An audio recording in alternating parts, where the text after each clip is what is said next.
अस्सलामु अलैकुम वरहमतुल्लाहि वबरकातुहू। सामईन, जब इंसान अल्लाह को छोड़कर मखलूक से उम्मीद बांधता है तो वो ना सिर्फ अकीदे की राह से भटक जाता है बल्कि अपनी आजमाइश को मजीद बढ़ा लेता है।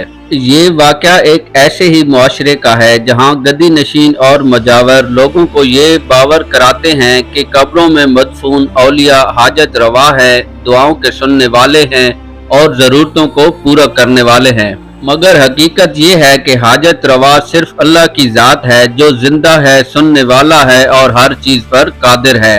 कब्र में मदफून इंसान खुद मोहताज है, ना सुन सकता है ना मदद कर सकता है। ये वाक़या इसी अकीदे की बुनियाद पर जन्म लेता है और फिर अदालत में जाकर वो सवाल उठता है जिसका जवाब सिर्फ कुरान और सुन्नत से मिलता है। ये वाक़या हैदराबाद सिंध के एक मशहूर मज़ार का है। एक मशहूर डाकू कुछ नेक लोगों की सोबत में और तबलीग की वजह से डाके मारने से तायब हो गया, मगर फिर वक्त कुछ ऐसा आया, बेरोजगारी और गुर्बत की वजह से घर में नौबत फाकों तक आन पहुंची।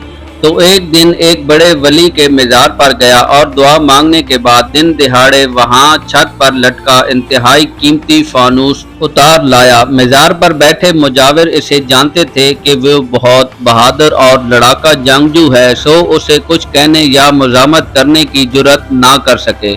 डाकू ने वो फानूस बेच दिया। मज़ार के गद्दी नशीन और मुजावरों ने डकैती का पर्चा करा दिया और केस अदालत में चला गया। जज साहब ने डाकू को अदालत में तलब किया और डाकू से पूछा, तुमने मज़ार से फानूस उतारा है? डाकू ने कहा, जी उतारा है। पूछा, क्यों उतारा?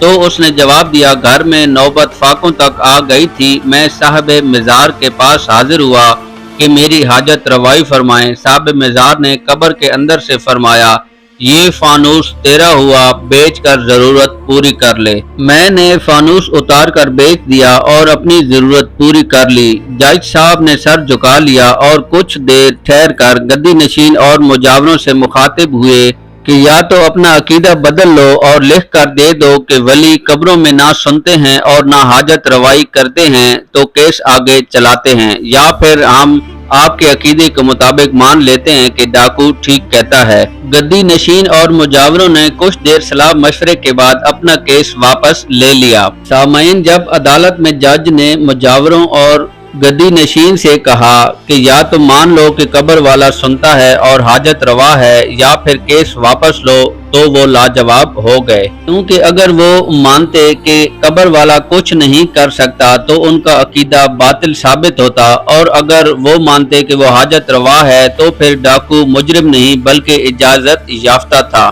यही तजाद इनके अकीदे की कमजोरी को बेनकाब करता है। आखिरकार मुजावरों और गद्दी नशीनों ने केस वापस ले लिया, मगर हक बात वही रही, हाजत रवा सिर्फ अल्लाह है, ना कब्र वाला सुन सकता है ना इजाजत दे सकता है। ये वाक़या इस बात की दलील है कि जब अकीदा कुरान से हट जाए तो जुल्म, शिर्क और गुमराही जन्म लेती है, और जब इंसान सिर्फ अल्लाह से मांगे तो वही ज़ात है जो कुन कह कर सब कुछ अता कर सकती है। अच्छी बात फैलाना सदका जारिया है। वस्सलाम। वीडियो अगर अच्छी लगे तो इसे लाइक करें, शेयर करें और चैनल को सब्सक्राइब करें।